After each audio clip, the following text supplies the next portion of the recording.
कधीच नाही चुकणार तुमचे फेवरेट टीव्ही शोज झी5 सोबत, तेही एकदम फ्री। प्रीतम सर,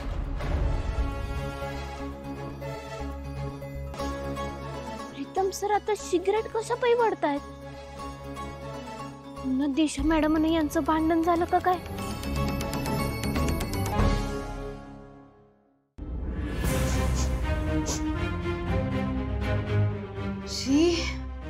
हा काय वास आहे? काहीतरी जळायला सारखं वाटतंय। सिगरेट सारखा वास येतोय हा। प्रीतम, प्रीतम, काय रे? हा, सिगरेट ते इथं किर्लोस्कर घरात आणलीस, पेटवलीस? अरे तुला शोभतंय का रे हे? हा, या घरात ना काय चाललंय मला कळतच नाहीये। तुम्ही सगळे या किर्लोस्कर घराचे नियम मोडायला उतावीळ झालेत।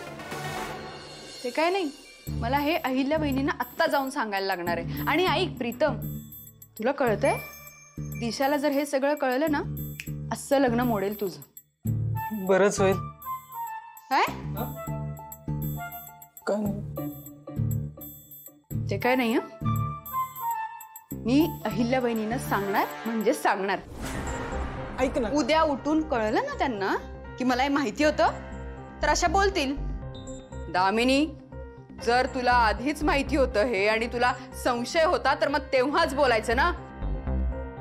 तू या घराची माझ्या नंतर सर्वेसर्वा आहेस, तुझ्यावर सगळी जबाबदारी आहे, असं काहीतरी बोलले असते त्या मला।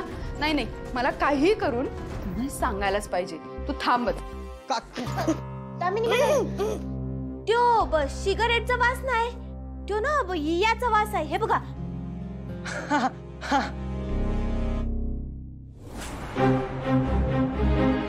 आहे हे ते गावाकडे डासन किडे होतात ना, तेव्हा ही अशी धुरी द्यायची असते बघा।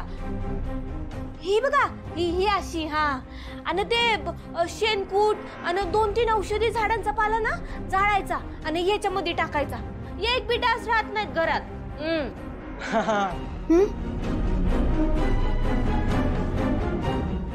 दामिनी मॅडम, ते तुमच्या खोलीत सुद्धा ना असाच वास येतोय बघा।